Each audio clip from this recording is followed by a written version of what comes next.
बिस्मिल्लाहिर्रहमानिर्रहीम। अस्सलाम वालेकुम नादरीन, आप यूट्यूब चैनल देख रहे हैं। मैं इमरान खान हूँ। सबसे पहले रिपोर्ट कर देते हैं आपको कि इमरान खान साहब ने जेल में क्या बातचीत की है कल के दिन में। अब तो चीज़ें नॉर्मलाइज हो रही हैं। पहले इमरान खान साहब को बहुत ज़्यादा रिपोर्ट इसलिए करना पड़ता था कि बाकी मीडिया इमरान खान को रिपोर्ट नहीं करता था। लेकिन अब अच्छी बात यह है कि आहिस्ता आहिस्ता जो तमाम मीडिया चैनल्स के सोशल मीडिया अकाउंट्स हैं वहाँ पर इमरान खान साहब को रिपोर्ट करने की इजाज़त खुली और अब पाकिस्तान के टेलीविजन के ऊपर भी खुलकर इमरान खान साहब का नाम लिया जा रहा है। थोड़े दिनों में आप इमरान खान साहब की तस्वीर और उनके पुराने बयानात भी देखना शुरू कर देंगे और अगर इमरान खान साहब रिहा हो जाते हैं तो फिर आप उनको टेलीविज़न स्क्रीन के ऊपर देखेंगे। हालात नॉर्मलाइज हो रहे हैं। पाकिस्तान तहरीक इंसाफ के ऊपर जो बहुत एक सख्त दौर आया था उसका खात्मा हो रहा है। इस जमात ने साबित किया है कि ये फस्तायत के सामने, जबर और जुल्म के सामने हार इसने नहीं मानी, बल्कि ये डट कर खड़े हो गए। नॉर्मली पॉलिटिकल लोग हारते नहीं होते, ये एस्टेब्लिशमेंट को ही हारना पड़ता है, लेकिन ज़्यादातर पॉलिटिकल लीडरशिप जो है वो कंप्रोमाइज़ कर लेती है। यहाँ इमरान खान साहब ने उस लेवल का कंप्रोमाइज़ नहीं किया। इमरान खान साहब को जो बड़ा मसला है पाकिस्तान की खातिर, देखें ना, बंदे मरवाने के बाद कौन मुज़ाकरात करता है? जिस पॉलिटिकल पार्टी के बंदे शहीद हो जाए ना, वो फिर मुज़ाकरात नहीं कर रही होती। उसको तो मौका मिल जाता है कि वो हर लेवल के ऊपर दीवार के साथ लगा देती है हुकूमत को और इदारों को। लेकिन इमरान खान साहब ने for the sake of this country अपने मुश्किल तरीन वक्त में, जब उनके कारकुनों को शहीद किया गया, उसके बाद उन्होंने मुज़ाकरात की बात की और वो मुज़ाकरात कर रहे हैं। और वो ये कहते हैं कि मुल्क की खातिर तो मैं बात करने के लिए तैयार हूँ, मेरे साथ बैठो, कोई हल निकाल देते हैं चीज़ों का। हालांकि जब 25 मई हुआ था 2022 में, जब बहुत टार्चर हुआ था इमरान खान साहब की पार्टी के ऊपर, बड़ा जुल्म हुआ था, तो उस वक्त भी इमरान खान साहब ने एक बात कही थी। तब भी उन्होंने कहा था मुज़ाकरात करने के लिए मैं तैयार हूँ। नवाज शरीफ को मिलकर कुछ सहाफ़ी आए थे सीनियर, इमरान खान साहब के पास प्रपोजल लाए थे, लेकिन वो मियाँ साहब की तरफ से नहीं थी। वो खुद से एक एफर्ट कर रहे थे कि जी फ़ौज के रोल को महदूद किया जाए। तो इमरान खान साहब ने कहा था जी ठीक है, 3 चीज़ों के लिए तो मैं रेडी हूँ। नंबर 1, फ़ौज के किरदार को महदूद किया जाए, यानी वो उनका सियासी किरदार हमेशा के लिए ख़त्म किया जाए। अपॉइंटमेंट का जो तरीकाकार है उसको ऐसा स्मूथ किया जाए कि ये सियासत जो है इदारे के अंदर ये ख़त्म हो जाए। नंबर 2, इमरान खान साहब ने कहा था कि इकॉनमी के ऊपर सियासत बंद कर दी जाए। एक ऐसा चार्टर बना दिया जाए इकॉनमी का जो हमेशा चलता रहे और इसके ऊपर जो भी अपोजिशन पार्टी हो वो सियासत का निशाना ना बनाए, क्योंकि ये पाकिस्तान की एक बड़ी कमज़ोरी है इकॉनमी जो है। लेकिन फिर इमरान खान साहब ने 2 और चीज़ें भी रखी थी। एक तो उन्होंने कहा था कि इलेक्शन का एक तरीकाकार तय कर लिया जाए, साफ और शफाफ इलेक्शन पाकिस्तान में होना चाहिए, इसको यकीनी बनाया जाए ताकि आइंदा होने वाले इलेक्शनों के ऊपर कोई उंगली ना उठाए। और चौथी बात इमरान खान साहब ने इजाफी कही थी, उन्होंने कहा था जी फिर कोई एनआरओ जो है वो नहीं होगा, यानी इसके अंदर कोई एनआरओ शामिल नहीं होना चाहिए। इन उसूली चीज़ों के ऊपर मैं बात करने को तैयार हूँ, लेकिन फिर ये ऑफर जो है वो जो हुकूमती जमातें हैं वो इसके ऊपर दें, तो मैं बतौर अपोजिशन लीडर मुझे कोई एतराज़ नहीं है। मैं आज अपोजिशन में हूँ लेकिन मुझे कोई एतराज़ नहीं है, मैं इसके लिए काम करने के लिए तैयार हूँ। अब इमरान खान साहब ने जो अडियाला में मीडिया से बातचीत की उसमें उन्होंने कहा कि सबको नया साल मुबारक। 2025 हकीकी आज़ादी का साल है जिसमें घुटनों पर आए इस जाली और फस्ताई निज़ाम को शिकस्त हो जाएगी इंशाअल्लाह। साथ उन्होंने बोला इस आमराना दौर में शख्सी आज़ादियों के खात्मे, बुनियादी कानूनी हुकूक की पामालियों और इदारों की तबाही ने मुल्क के न सिर्फ समाजी और सियासी निज़ाम बल्कि कानूनी और माशी निज़ाम को भी दरम बरम कर दिया है। जिस भोंडे अंदाज में खालिद खुर्शीद को 34 साल कैद की सज़ा सुनाई गई, उससे साबित होता है कि मुल्क में रूल ऑफ लॉ का खात्मा हो चुका है और गैर एलानिया बदतरीन आमरीत का राज है। यानी इलेक्शन कमीशन ऑफ पाकिस्तान की तौहीन करने या उसको धमकी देने के ऊपर, किसी को धमकी के ऊपर कैसे 34 साल कैद की सज़ा हो सकती है? उम्र कैद भी 14 साल की होती है, या तो फांसी हो जाती है या उम्र कैद हो जाती है। उम्र कैद भी जो है वो 14 साल की होती है। यहाँ एक जज ने 34 साल की सज़ा सुना दी है, तो कैसे हम इस अदलिया को आज़ाद अदलिया कह सकते हैं?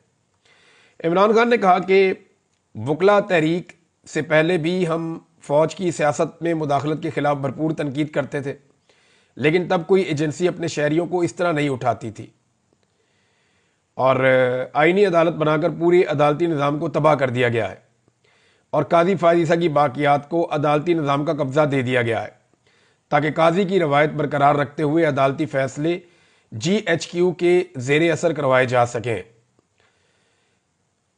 मेरे खिलाफ पिछले साल भी 4 गैर कानूनी फैसले दिए गए थे।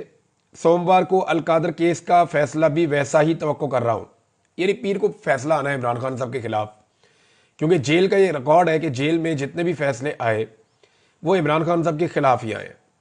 अब ये फैसला इमरान खान के हक में तो आ नहीं सकता, शवाहिद तो है नहीं, सबूत भी है नहीं, लेकिन जज ने जब जेल जाके ट्रायल करना है इमरान खान साहब का तो उसने फिर तो सजा इमरान खान साहब को ही देनी है ना, क्योंकि निज़ाम इमरान खान साहब का दुश्मन है। लेकिन इस वक्त निज़ाम फंसा हुआ है कि इस आदमी को बाहर कैसे निकालना है, ये भी एक प्रॉब्लम है। और ये प्रॉब्लम का जो रीज़न है वो ये है कि जो बाइडन की सपोर्ट पीछे से हटती जा रही है। जो बाइडन की सपोर्ट हटने का मतलब, जब मैं कहता हूं ना आपको कि जो बाइडन की सपोर्ट हट रही है, इसका मतलब हरगिज ये नहीं है कि डोनाल्ड ट्रंप आएगा और आकर कहेगा इमरान खान को जेल से बाहर निकालो, ऐसा नहीं है। इस मुदाखलत के तो हमें खिलाफ होना चाहिए कि किसी को जेल में डालने के लिए या निकालने के लिए अमेरिकन का या दुनिया के किसी भी मुल्क का कोई रोल नहीं होना चाहिए। लेकिन इंसानी हकूक का मामला जो होता है वो किसी भी मुल्क का अंदरूनी मामला नहीं होता, वो एक बैनुल अक़वामी मामला होता है। उसके अंदर कोई भी बात कर सकता है। जैसे आप दुनिया के किसी भी मुल्क में कोई भी जुल्म होता है तो उसके खिलाफ आप बात कर सकते हैं, ये आपका हक है, क्योंकि वो इंसानी हकूक का मामला है। अब जब जो बाइडन पीछे से हट जाएंगे तो जो इंसानी हकूक की खिलाफ वर्जियाँ पाकिस्तान की हुकूमत ने और इस्टेब्लिशमेंट ने की हैं, उनके नतीजे में इनको बहुत लंबे चौड़े जवाब देने पड़ेंगे। इन्हें बताना पड़ेगा कि हमने ये ज्यादतियाँ क्यों की। देखिए, ये ज्यादतियाँ पाकिस्तान तहरीक इंसाफ के ऊपर ज़रा ज़्यादा हुई हैं। इससे पहले ये ज्यादतियाँ PMLN के ऊपर भी होती रही, मुशर्रफ दौर में ज़िया दौर के अंदर पीपल्स पार्टी के ऊपर भी होती रही हैं, और जमातें भी इस किस्म के अताब का निशाना बनाई हैं। बहुत कम जमातें हैं जिनके साथ इस तरह का जुल्म नहीं हुआ। वो हमेशा से कहीं ना कहीं एस्टेब्लिशमेंट के साथ अपना मार्जिन क्रिएट करके रखती हैं। एक दौर में MQM के साथ बहुत बुरा हुआ, लेकिन MQM के मुसल्ला विंग भी थे, वो हम सब जानते हैं, जैसे वो अपना निज़ाम चलाते थे। लेकिन वो बने भी कैसे थे ये भी हम जानते हैं, उनको बनाने वाले कौन थे ये भी हम जानते हैं। तो दूध की धुली हुई पाकिस्तान की एस्टेब्लिशमेंट नहीं है। आप कोई भी पाकिस्तान का मामला उठाते हैं, कहीं ना कहीं जड़ें जाकर यहां पे एस्टेब्लिशमेंट के साथ मिल जाती हैं। अब मामला यह है कि ट्रंप के आने से तो इमरान खान साहब ने बाहर नहीं आना, जो बाइडन के जाने से जो इंसानी हकूक की खिलाफ वर्जियां पाकिस्तान ने की हैं उनका जवाब मगरिब के सामने देना पड़ेगा। जवाब क्यों देना पड़ेगा? उसकी वजह यह है कि पाकिस्तान अपनी वाहिद जो मुनाफा बख्श ट्रेड है वो मगरबी ममालिक के साथ करता है। चाइना के साथ तो हम खसारे में फिलहाल करते हैं, या इंडिया के साथ भी आपकी ऐसी ट्रेड नहीं है। सेंट्रल एशिया में भी आपकी कोई इतनी अच्छी तजारत नहीं है। जो आपकी मुनाफा बख्श तजारत है वो आपकी यूरोप के साथ, अमेरिका के साथ है। उसमें आप पैसा और डॉलर्स कमाते हैं, पाउंड्स कमाते हैं, उसमें आप यूरोस कमाते हैं, तो उससे पाकिस्तान को पैसा मिलता है। अब मामला यह है कि उनको आप नाराज नहीं कर सकते, और आपने वो सारे काम किए हैं जो उन मुआहदों की खिलाफ वर्जियां हैं जो मुआहदे आपने यूरोपीय यूनियन के साथ या मगरबी ममालिक के साथ कर रखे हैं। आगे जनाब इमरान खान साहब कहते हैं कि मिलिट्री कोर्ट जैसे फैसलों से पाकिस्तान में कानून की हुक्मरानी का खात्मा हो गया है। जिस मुल्क में कानून की हुक्मरानी ना हो वहां कोई सरमायाकारी करने को तैयार नहीं होता। पाकिस्तान में अब भी ग्रोथ रेट 0 है। जब माशी तरक्की ही नहीं होगी तो ना हम कर्जों से निकल पाएंगे और ना ही बेरोजगारी का खात्मा होगा। पाकिस्तान के फैसले पाकिस्तान में ही होंगे, इससे मुताल्लिक मेरा मौक़िफ़ वाज़ेह है, और यही मौक़िफ़ सबका होना चाहिए, चाहे वो नवाज शरीफ साहब हों, चाहे इमरान खान साहब हों, चाहे बाकी लोग हों। देखिए, मैं अक्सर ये कहता हूँ, बूट पॉलिश है, इस तरह के जिक्र करता हूँ, तो वो एक्चुअली हम पाकिस्तानियों के अंदर का गुस्सा है। मियाँ नवाज शरीफ साहब के पास मौका था कि वो एस्टेब्लिशमेंट के खिलाफ एक बयानिया बनाने में काफ़ी हद तक कामयाब हो गए थे, और वो एस्टेब्लिशमेंट का सियासत में से किरदार ख़त्म करने में किरदार अदा कर सकते थे। कैसे? देखिए, जब एस्टेब्लिशमेंट इमरान खान साहब को मार रही थी तो वो बेस्ट टाइम था मियाँ साहब के पास कि वो बैठ जाते और बैठ कर कहते कि देखें, कल इन्होंने हमारे साथ ज्यादती की, आज आपके साथ कर रहे हैं। आए बैठते और बैठ के इनका रोल हमेशा के लिए ख़त्म कर देते हैं। लेकिन उस वक्त मियाँ साहब ने फिर कंप्रोमाइज़ कर लिया और अपनी बेटी और अपने भाई को वज़ीर आज़म और वज़ीर आला बनवा दिया। तो यहाँ मियाँ साहब का जो कंप्रोमाइज़ है उसकी वजह से हमें तकलीफ होती है कि उन्होंने वो मौका ज़ाया किया जो बार बार उनको उनकी ज़िंदगी में मिला। बेनज़ीर के साथ बैठ के भी वो ये कर सकते थे, आज इमरान खान के साथ बैठ कर भी वो कर सकते हैं, लेकिन मियाँ साहब ने इक़्तिदार को पसंद किया। ये ज़्यादती मियाँ साहब ने की है। इमरान खान साहब ने कहा, लेकिन जब बुनियादी इंसानी हकूक़ का मामला होता है तो पूरी दुनिया से आवाज़ें उठना फितरी अमल है। अक़वाम मुत्तहिदा जैसे इदारे इसीलिए हैं, दुनिया के तमाम जी शऊर इंसान बुनियादी हकूक़ की पामाली के खिलाफ आवाज़ उठाते हैं। अरस्तू ने भी यही कहा था कि हर शहरी का फ़र्ज़ है इंसानी हकूक़ की पामाली हो तो आवाज़ उठाए। दो किस्म के लोग ही इंसानी हकूक़ की पामालियों पर आवाज़ बुलंद नहीं करते, एक जो खुद गर्ज हों और दूसरे जो बुज़दिल हों। ट्रंप से यही उम्मीद है कि वो न्यूट्रल रहेंगे, क्योंकि जो बाइडन जो है उन्होंने जनरल बाजवा के उकसाने पर हमारी हुकूमत को अदम एतमाद के जरिए हटाकर वाज़ेह मुदाखलत की थी, जो सारी दुनिया जानती है। हमारी मुज़ाकराती कमेटी हुकूमत के साथ मुज़ाकरात कर रही है। हमारे मुतालबात जायज़ है। 26 नवंबर और 9 मई पर जुडिशल कमीशन का क़याम, सियासी कैदियों की रिहाई, ये 2 मुतालबात है। DGISPR 9 मई पर सरीह गलत बयानी कर रहे हैं। सीधा उसूल यही है कि जिसने CCTV फुटेज चुराई उसी ने 9 मई करवाया। मिलिट्री कोर्ट से फैसले भी इसलिए करवाए गए हैं कि वहां किसी ने CCTV फुटेज मांगी ही नहीं थी। 26 नवंबर को सीधी गोलियां मारकर हमारे लोगों को शहीद किया गया। जब भी इन 2 वाकयात की शफाफ तहकीकात होंगी, दूध का दूध पानी का पानी हो जाएगा। हमने हुकूमत को 31 जनवरी तक की डेडलाइन दी है। मुज़ाकरात और इसके साथ साथ तरसीलात ज़र का बाइकआउट जो है उसकी मुहिम भी जारी रहेगी। अगर हुकूमत ने हमारे मुतालबात की मंजूरी में संजीदगी दिखाई तो बाइकआउट मुहिम पर दोबारा गौर किया जा सकता है। मुझे बिलवास्ता तौर पर बनी गाला मुंतकिल करने की पेशकश की गई है। मेरा मौक़िफ़ वाज़ेह है कि पहले मेरे असीर कारकुनान जो कैद किए गए बेचारे और रहनुमाओं को छोड़ा जाए, इसके बाद मेरी बात होगी। अटक जेल में भी मुझे 3 साल तक बाहर भेजने की पेशकश की गई थी, लेकिन मेरा जीना मेरा मरना पाकिस्तान है। मैं आखिरी सांस तक मुल्क की आज़ादी की जंग लड़ूंगा और अपनी कौम से भी यही उम्मीद करता हूं।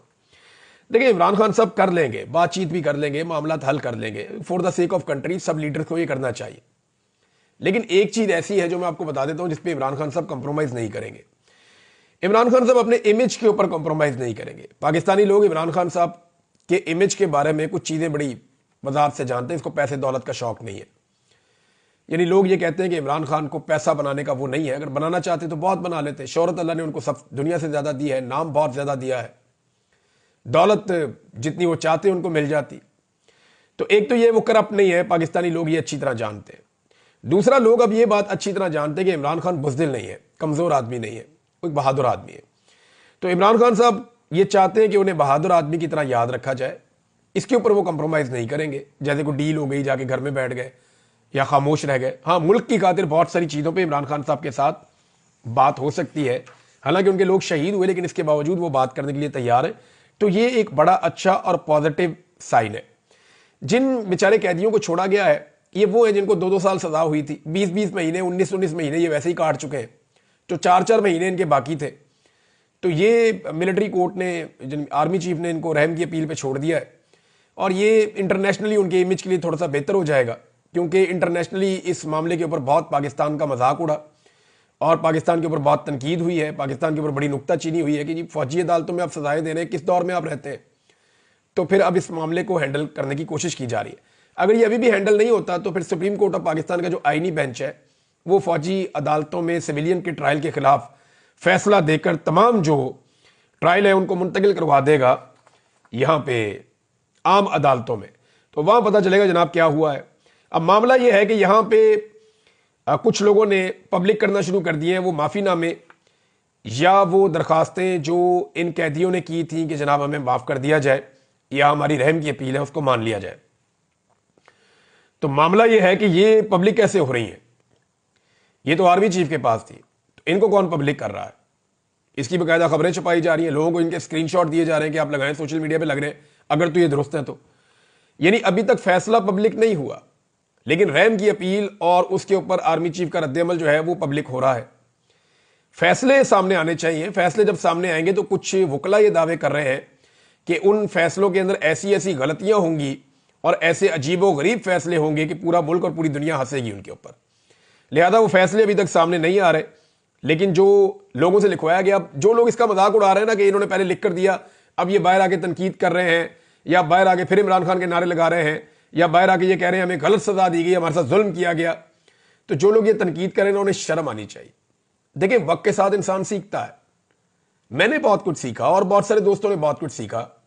माजी में हमारे चंद लोगों के बारे में या इदारों के बारे में पॉइंट ऑफ व्यू गलत हो सकते हैं, लेकिन कुछ चीजें बड़ी क्लियर हो गई हैं कि जी डेमोक्रेसी के अलावा कोई हल नहीं है, रूल ऑफ लॉ के अलावा कोई हल नहीं है।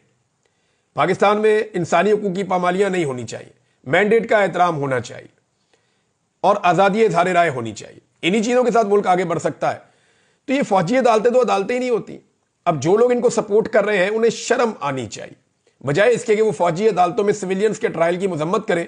वो ये कह रहे हैं जनाब ये लोग बाहर निकल के, पहले अंदर से इन्होंने रहम की अपील की, अब बाहर निकल के ये बयानात दे रहे हैं, इनको दोबारा पकड़ के मारो। यानी अजीबो। और मैं आपको शर्तिया कहता हूं कि ये जो लोग इस तरह की बातें कर रहे हैं ना, 5 मिनट इनको मेरे हवाले कर दें। मैं किसी कांस्टेबल को कहूंगा इनको जरा ले जाओ जरा कमरे में 5 से 10 मिनट के लिए, जो आप कहें मैं इनसे लिखवा कर आपको दे देता हूं। जो आप कहें, आप इन्हें कहें कि ये बता दें कि उसामा बिन लादेन कहां है, आज भी जिंदा है, ये वो भी बता देंगे आपको। यानी जब आप किसी की कस्टडी में होते हैं, आपके कोई हुकूक नहीं होते, आप उनकी मर्जी के बगैर खा पी नहीं सकते, आप सूरज को नहीं देख सकते, आप बाहर नहीं निकल सकते, जब दिल करे वो आपको टॉर्चर करना शुरू कर दें, जब दिल करे वो आपको करंट लगा दें, जब दिल करे वो आपको भूखा रखें, जब दिल करे वो आपको मैक्सिमम जगाएं, जो सा इंजेक्शन चाहे वो आपको लगा दें, जो सी दवाई चाहे वो आपको दे दें, जब चाहे वो आपको कत्ल भी कर सकते हैं, तो ऐसी सूरत हाल में आप क्या करेंगे? यानी एक आम आदमी को ट्रेंड फोर्स तो नहीं है ना, एक आम आदमी उससे आप लिखवाएंगे वो बेचारा लिख देगा, उसको आप बुलवाएंगे वो बेचारा बोल देगा। लेकिन जब वो आजाद होगा, उसका दिमाग आजाद होगा, जब वो बाहर निकलेगा तब जो वो बात करेगा उस बात की वैल्यू होगी। अब ये लोग कल तक ये कहते रहे कि इसहाक डार साहब का जो स्टेटमेंट था वो उनको अंडर कस्टडी थे जब उनसे लिया गया, उसकी कानूनी हैसियत नहीं है। तो इसी तरह इन स्टेटमेंट्स की कानूनी हैसियत कैसे हो सकती है, ये बहुत अहम सवाल है। इसहाक डार साहब ने एक स्टेटमेंट दिया है, इमरान खान साहब ने वैसे इसके ऊपर बात की है पहले भी, लेकिन वो ये कह रहे हैं कि चाय के कप के ऊपर फैसला करके 40,000 लोगों को मुल्क में लाया गया। ये टीटीपी की बात कर रहे हैं। अब देखिए इसको जरा आप थोड़ा समझे, ये जो लोग पाकिस्तान में आए ये इमरान खान साहब के दौर में नहीं आए, ना इनको लाने का फैसला इमरान खान साहब के दौर में हुआ था। ये जनरल बाजवा के जेर निगरानी एस्टेब्लिशमेंट ने इसका फैसला किया था। अगर ये फैसला इमरान खान साहब का होता तो इमरान खान साहब की हुकूमत में तो कोई नहीं आया। और ये जो ट्रांजैक्शन है, सारी चीजें हुई हैं, ये हुई हैं शहबाज शरीफ की हुकूमत में जब पीडीएम की सरकार बनी है, और उस वक्त इमरान खान साहब की पार्टी इसकी भरपूर मुखालफत और मुजामत कर रही थी, इस मामले के ऊपर इस पर एहतजाज कर रही थी। तो तब ये रोक लेते, बड़े आराम से रोका जा सकता था, लेकिन ये रोका क्यों नहीं गया? देखिए मैं आपको एक चीज बड़ी क्लियरली कह दूं कि बहुत सारे लोग कहते हैं कि फैज हमीद का जब फैसला आएगा तो इमरान खान फंस जाएगा, पीटीआई फंस जाएगी। मेरी जाती राय में जो करप्शन के मामला हैं फैज हमीद के, उसके अंदर तो फैज हमीद ही फंसेंगे। यानी जो उन्होंने अपनी ताकत का गलत इस्तेमाल किया करप्ट प्रैक्टिसेस के लिए, पैसा बनाने के लिए, लोगों को दबाने के लिए, तो उसमें तो फैज हमीद ही फंसेंगे अगर वो केसेस मंतकी अंजाम तक पहुंचते हैं तो। लेकिन ये जो मामला है ना दूसरा वाला, कि सियासत में मुदाखलत, इधर से पकड़ इधर से दक्कर, मीडिया के ऊपर, सियासतदानों के ऊपर, ये जो कुछ भी सियासत में मुदाखलत की गई है उसमें जनरल फैज हमीद कभी भी अकेला नहीं फंसेगा, उसमें जनरल बाजवा उसके साथ नत्थी होंगे। मामला यह है कि जनरल फैज हमीद के साथ इमरान खान को नत्थी करते करते जनरल बाजवा को ज्यादा नत्थी करवा दिया गया है। और जनरल फैज हमीद ने जितने भी कारनामे किए हैं सियासत में मुदाखलत के, हुकूमत में मुदाखलत के या इस तरह की चीजों के, उसमें जनरल बाजवा ऑन बोर्ड थे। और अगर एक डीजीआईएसआई ये सब कुछ कर रहा है और आर्मी चीफ जो है वो उसमें इन्वॉल्व नहीं है, तो वो तो फिर बहुत ही कमजोर आर्मी चीफ हो रहा है, ऐसा हो नहीं सकता। और ये सबको पता है कि जनरल बाजवा का कितना ज्यादा सियासत में इंटरेस्ट था, और वो बुलाकर सियासत के ऊपर घंटों बातें किया करते थे, सहाफियों के साथ भी, बाकी लोगों के साथ भी, वो अभी भी बहुत ज्यादा करते हैं। नादरीन, ये लोग जो छूट कर आए हैं कैद में से, इसमें समीउल्लाह वजीर एक कैदी है बेचारा, उसको मैं देख रहा था कि वो बोल नहीं पा रहा सही तरह, और कुछ लोग कह रहे हैं कि मुबैना तौर पे उसका जो दिमाग के ऊपर असर हुआ है शायद अकेले रहने की वजह से या टॉर्चर होने की वजह से, उसकी मैं हालत देख भी रहा था वीडियोस में, तो वो लग भी ऐसे रहा था कि जैसे वो बहुत प्रॉब्लम में रहा है। तो अल्लाह ताला इन लोगों के हाल पे रहम करे। जब उसकी ऐसी हालत हो गई थी तो उस वक्त भी उसको छोड़ा जा सकता था, लेकिन उस वक्त उसे नहीं छोड़ा गया। अब एक चीज और नादरीन मैं आपको बताऊं कि इमरान खान साहब का तोती तो मुल्क में बोल रहा है।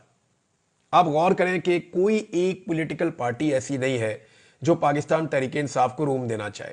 उसकी वजह समझिए, कराची एमक्यूएम अपना समझती है कि कराची और हैदराबाद हमारा है, वहां पे एमक्यूएम का वाहिद मुकाबला पीटीआई से है।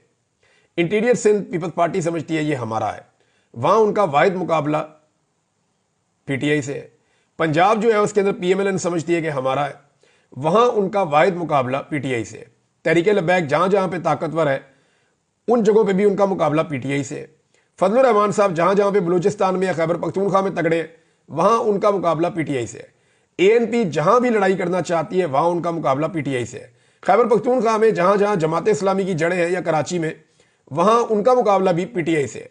तो तमाम पॉलिटिकल पार्टीज का मुकाबला अपने अपने इलाकों में, क्योंकि ये पूरे मुल्क की पार्टी है ना, हर कोने में हर जगह पे इसकी प्रेजेंस है, तो हर जगह पे सबका मुकाबला पीटीआई से है। तो ये बड़ा ऑब्वियस है कि पीटीआई के खिलाफ कोई भी जगह छोड़ने के लिए तैयार नहीं होगा।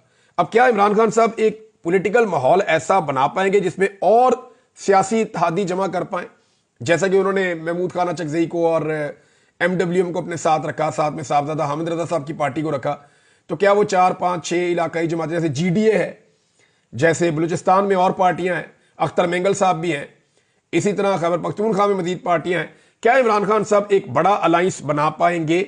ये उनके इलेक्शन जीतने के लिए जरूरी नहीं है, ये पाकिस्तान के अंदर एक इस्तेहकाम और सबको इकट्ठा करने के लिए जरूरी है। अब तक के लिए इतनी, अपना ख्याल रखिएगा, अपने इस चैनल का भी। अल्लाह हाफिज।